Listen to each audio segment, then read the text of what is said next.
राधे राधे दोस्तों, आज आप अनिरुद्धाचार्य जी से कथा सुनेंगे। वह प्रेम जो लड़का लड़की स्कूल में करते हैं किसी लड़के से, किसी लड़की से, वो प्रेम एक्चुअली उनका यथार्थ प्रेम नहीं है। वो प्रेम केवल चमक को देखकर हुआ। लड़की सुंदर है, लड़का सुंदर है, एक दूसरे के करीब आए और उन दोनों की जो इच्छाएं हैं, जो वासनाएं हैं, उन वासनाओं को वो पूरी करना चाहते हैं, अपनी इच्छाओं को पूरी करना चाहते हैं। तो उन वासनाओं को वो पूरी करने के लिए एक दूसरे से मिलते हैं। अब मिल तो गए, पर वो उस वासना को ढके कैसे? तो वह प्रेम के पर्दे से ढक देते हैं, ये कहकर के हम प्रेम करते हैं। वो प्रेम के पर्दे से अपनी वासनाओं को क्या करते हैं? ढकते हैं। अब मैं आपको बिल्कुल सही बताऊं कि यदि कोई लड़की किसी लड़के से प्रेम करे तो बताओ, क्या प्रेम ये कहता है कि तुम उस लड़के से या उस लड़की से संबंध बनाओ? आजकल के जो लड़का लड़की प्रेम करते हैं ना, वो बाकी सब बाद में पहले शारीरिक संबंध बना लेते हैं। क्यों? क्योंकि उनका प्रेम था ही नहीं, वो तो शरीर की भूख थी और वो उन्होंने मिटाई और नाम दे दिया प्रेम, ताकि लोग कहे ना कुछ। यदि प्रेम है तो समझो, जहां प्रेम है ना, वहां शरीर की भूख नहीं होगी। किसी स्त्री को, किसी लड़की को किसी लड़के के शरीर की चाहत हो और किसी लड़के को किसी लड़की के शरीर की इच्छा हो, तो बताओ वहां प्रेम है? बोलो। इसीलिए हमने प्रेम की परिभाषा फर्स्ट में ही समझा दी आपको। जहां प्रेम है वहां शरीर से कोई लेना देना नहीं, और जहां शरीर से लेना देना है वहां प्रेम नहीं। तो आज के लड़का लड़की जो अपने माँ बाप को बताए बिना किसी लड़के से शादी कर लेते हैं, भाग जाते हैं। यदि प्रेम था तो भागे क्यों? क्योंकि प्रेम ये थोड़ी कहता तुम भाग जाओ। प्रेम तुम्हें चोर नहीं बनाता। लड़का लड़की चोरी से शादी कर लेते हैं, तो क्या प्रेम तुम्हें चोर बनाता है? क्या प्रेम की परिभाषा यही है कि तुम किसी का हाथ पकड़ के चुपके भाग जाओ? ये प्रेम नहीं है साहब, खुले में ये वासना। इस वासना को आज के लड़का लड़की ने प्रेम का नाम दिया, इसलिए प्रेम बदनाम हो गया साहब। वरना प्रेम तो गोपियों का है, प्रेम तो भरत जी का है। प्रेम ये सृष्टि किस पर टिकी है? प्रेम पर। सोचो कि आपके पास आपसे प्रेम करने वाला कोई ना हो तो आप कैसे हो? आप जी ही नहीं सकते बिना प्रेम के। बोलो। एक बात बताएं, छोटा सा बच्चा जो 2 महीने का होता है ना, वो भी प्रेम को फील करता है। बोलो हाँ या ना? महसूस करता है। आप उसे ना प्यार से पुचकारिए, हंसेगा, आपको देखेगा टुकुर टुकुर, और जरा डांट दीजिए ना, वो रोने लग जाएगा। मतलब वो जरा सा 2 महीने का है, वो भी जान रहा है कि प्रेम क्या है और डांट डपट क्या होती है। हाँ या ना? सोचो कि वो 2 महीने का बच्चा प्रेम समझता है और ये कॉलेज पढ़ने वाले लड़का लड़की प्रेम की परिभाषा ना जान पाए। कहते हैं हम प्यार करते हैं, प्रेम करते ना तो अपनी माँ का दिल ना दुखाते कभी, प्रेम करते तो अपने पिता के छाती पर खंजर ना मारते कभी, उसके विश्वास को तोड़ते नहीं कभी तुम, यदि प्रेम करते तो। इसलिए हमारे शास्त्रों को गलत ढंग से लोगों ने समझा, गलत ढंग से व्याख्या समझी, अपने हिसाब से अर्थ लगा लिए, अपने स्वार्थ के लिए अर्थ लगा लिए। प्रेम तो मीरा का, प्रेम तो रैदास, रसखान, सूरदास, कबीरदास जी का है। प्रेम तो ऐसा है कि रैदास जी के कठौता में गंगा प्रकट हो जाती है और तब से कहावत चालू हो जाती है कि मन चंगा तो कठौती में गंगा। प्रेम में इतनी ताकत है कि तुम्हारे चमड़े के कठौता में गंगा प्रकट हो जाती है। प्रेम में इतनी ताकत है कि वो भगवान जगत का पालनहार तुम्हारे घर आकर तुम्हारी जूठी बेर खाता है। प्रेम में इतनी ताकत है कि जगत का पालनहार तुम्हारे घर आकर तुम्हारे छिलकों का भोग लगाता है। ये प्रेम है। ये प्रेम है। और आज जो हो रहा है, लड़का लड़की कर रहे हैं कॉलेज स्कूलों में एक दूसरे से, वो प्रेम नहीं है, सिर्फ वासना। समझाओ अपनी बेटियों को, प्रेम की परिभाषा ही समझा देना, कुछ ना समझा पाओ तो समझाओ अपने बेटों को, प्रेम की परिभाषा ही समझा दो, और कुछ ना समझा पाओ तो प्रेम क्या है। इसलिए भगवान कहते हैं राम ही केवल प्रेम प्यारा, जान ले जो जान निहारा, मिलहि न रघुपति बिनु अनुरागा, किए जोग जप ज्ञान विरागा। मोहन प्रेम बिना नहीं मिलते, चाहे कर लो कोटि उपाय, भगवान को पाना है तो प्रेम करिए। और प्रेम किसे कहते हैं? निस्वार्थ को प्रेम कहते। हमने व्याख्या कर दी प्रेम की। इसलिए आज एक लड़की ने एक लड़के से दोस्ती की, प्यार हो गया। एक लड़की एक लड़के को प्यार हुआ, दोनों एक साथ रहने लग गए, दोनों रिलेशन में रहने लग गए। एक दिन लड़की ने लड़के से कहा चलो अपन शादी कर लेते हैं। समाज में जो हो रहा है वो मैं एक दास्तां रख रहा हूं आपके सामने, सच्ची घटना। मैया, ओ मेरी माँ, किसे देख रही है? उठ उठ के सुनो मेरी माँ, सुनो। एक लड़का लड़की प्यार करते हैं एक दूसरे से, दोनों साथ में रहने लग जाते हैं और दोनों रहते हैं। एक दिन लड़की ने लड़के से कहा, जिससे प्यार करती थी उससे कहा चलो अपन शादी कर लेते हैं। लड़के ने कहा क्या कह रही हो, शादी क्यों करें हम?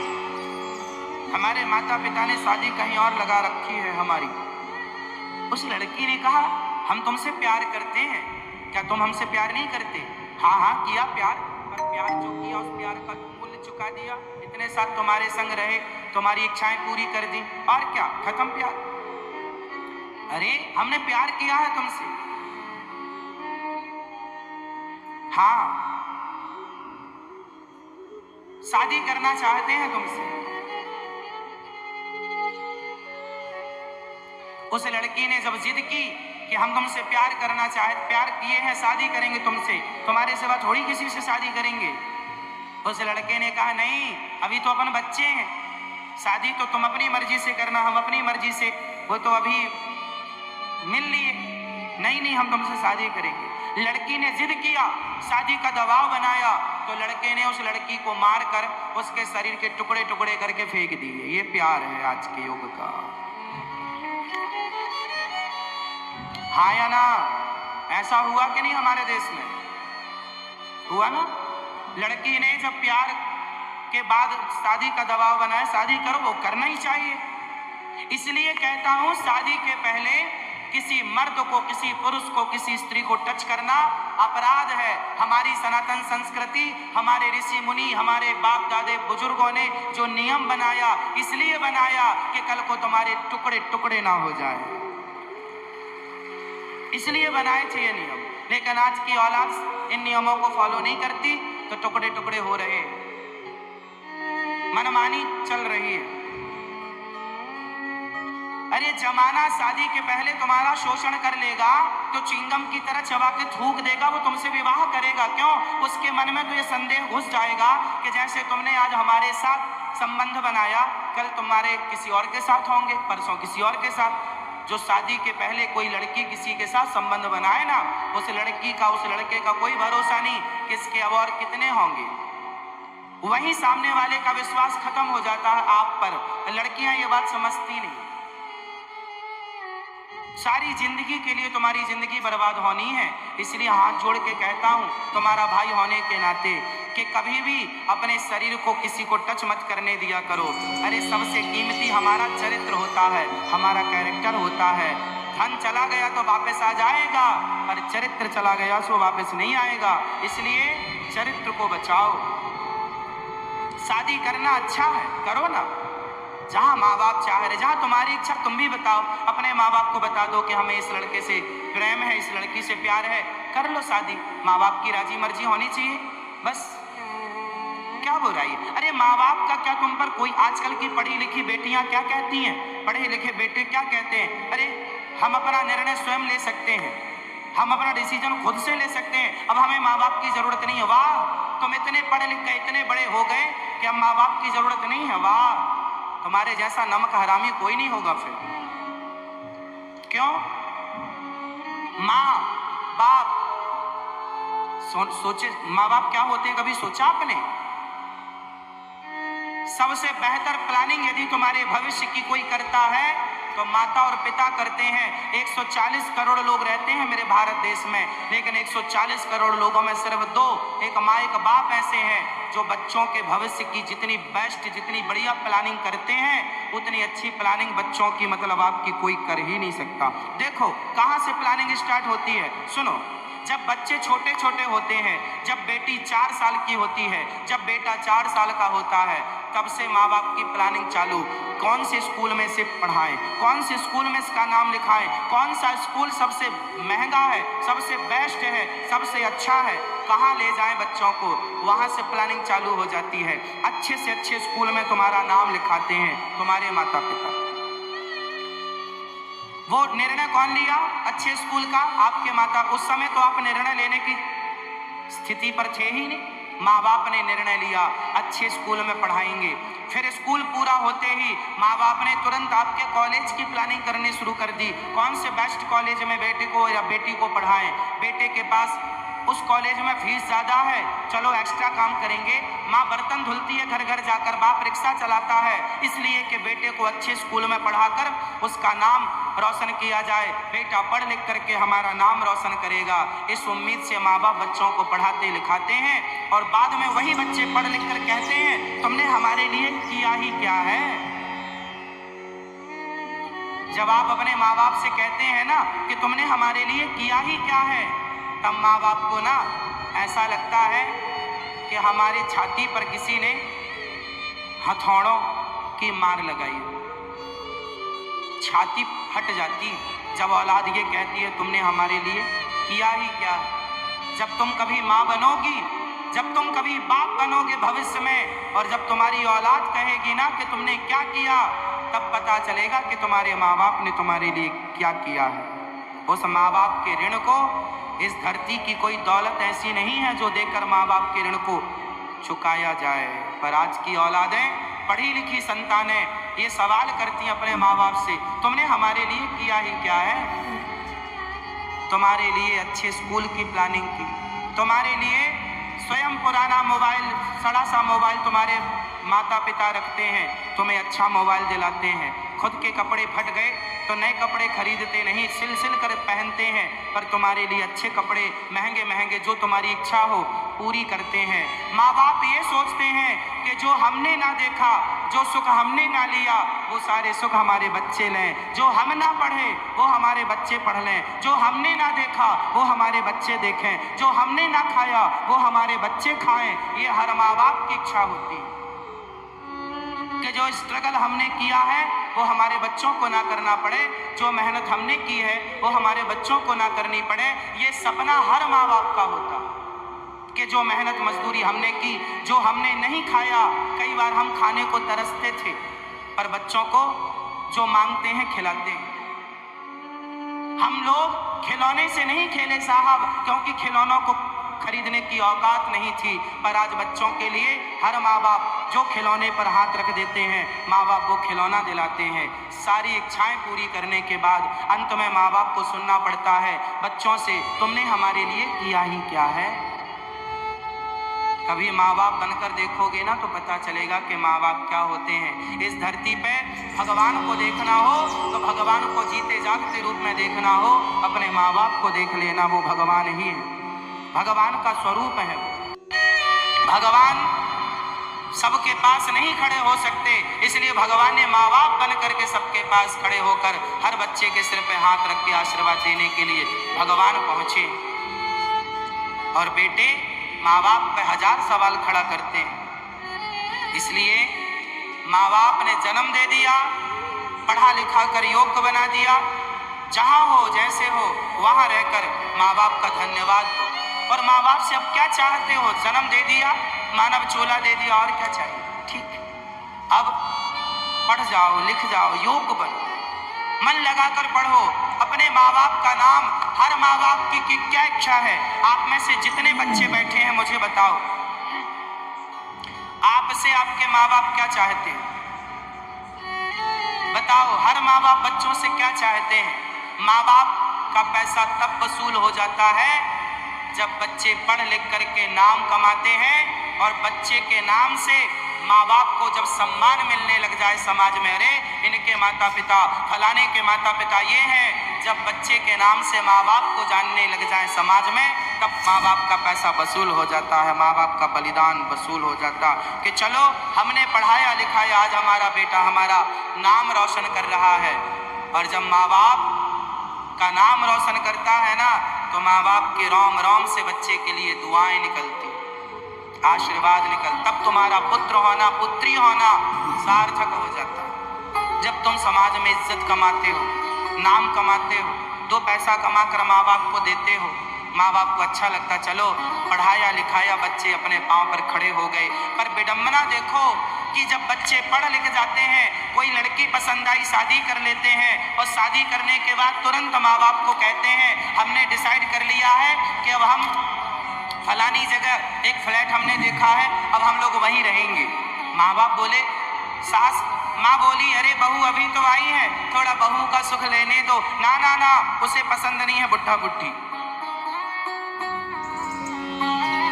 माँ बाप अभी बहू के सपना ही देख रहे होते हैं, बहू को ये साड़ी पहनाऊंगी, बहू यहाँ सोएगी, बहू यहाँ रहेगी, ये खाएगी, बहू को अपने हाथ से बनाकर खवाऊंगी माँ की तरह, सास सोचती है। पर बहू आई, 4 दिन बाद, महीने भर बाद बेटे ने कहा हमने डिसाइड कर लिया है हम वहाँ रहेंगे। माँ बाप को छोड़कर चले जाते हैं। दिल्ली में ऐसे कितने माँ बाप हैं जिनको बेटे छोड़कर दूसरे फ्लैट पर रहते हैं, दूसरी जगह पर रहते हैं, माँ बाप के साथ कोई रहना ही नहीं चाहता। अकेले माता पिता, दिल्ली के कितने फ्लैटों पर, कितने घरों पे अकेले माता पिता सड़ रहे हैं बेचारे। बेटा विदेशों में, बेटा बड़ा पैसा कमा रहे हैं, पर माँ से मिलने का समय नहीं है, पत्नी को पानी पूरी खवा रहे हैं, इंडिया गेट घुमा रहे हैं, पर माँ के पास जाकर 2 बातें करने का समय नहीं है कि माँ तबीयत कैसी। ये पढ़ी लिखी औलादें, यही औलादें कहते हैं माँ बाप से तुमने हमारे लिए किया ही क्या है। वाह, हमारे देश का कुत्ता भी तुम्हारे जैसा नालायक नहीं। हमारे देश का कुत्ता जिस घर की रोटी खाता है, आप किसी कुत्ते को रोटी खवाना, पूरी रात आपके घर की चौकीदारी करता है, पूरी रात पूंछ हिलाता हुआ आपके घर में कोई घुसे तो भाव भाव करके आपको जगाने की कोशिश करता है कि साहब जाग जाओ, चोर घुस रहा है, मैंने तुम्हारी रोटी खाई है। एक रोटी खाई है तो एक रात जाग करके उस रोटी का मूल्य चुकाता है। हमारे देश का कुत्ता भी रोटी का मूल्य चुकाता है, लेकिन हमारे देश की कुछ औलादें अपने माँ के दूध का मूल्य नहीं चुकाती, छोड़कर माँ बाप को चले जाते हैं। धिक्कार है ऐसी औलादों को। कुत्ता भी इतना गद्दार नहीं जितनी गद्दार, जितनी बेवफा की संतान है। हाँ या ना? इसलिए मेरी माँ, अपने बच्चों को कथा सुनवाया करो। अपने बच्चों को यदि सही रास्ते पर ले जाना चाहते हो, बच्चों का भविष्य पीएचडी करने से नहीं, बच्चों का भविष्य अच्छे स्कूल अच्छे कॉलेज में पढ़ने से नहीं, बच्चों का भविष्य अच्छे संस्कार देने से बनेगा। स्कूलों में शिक्षा है, संस्कार नहीं है, कॉलेजों में शिक्षा है, संस्कार नहीं। पीएचडी करो, पढ़ो लिखो, खूब योग्य बनो, पर संस्कार हो तब तो आपकी पढ़ाई पढ़ाई है, वरना ऐसी पढ़ाई का क्या करेंगे जहाँ बेटा अपनी माँ से कहे तुमने क्या किया हमारे लिए। जहाँ माँ के एहसान बेटा भूल गया हो तो दुनिया के एहसान क्या याद रखेगा और भगवान के एहसान क्या याद रखेगा। शिक्षा तो है साहब, संस्कार नहीं। इसलिए बच्चों को क्या देना जरूरी है? जोर से।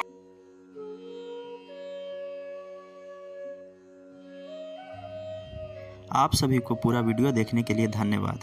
ऐसे ही भक्ति कथा सुनने के लिए इस चैनल को सब्सक्राइब करें और अपने जीवन में बदलाव लाएं। और आपके जीवन में थोड़ा भी बदलाव आता है तो इसे दूसरे के पास भी शेयर करें। राधे राधे, धन्यवाद।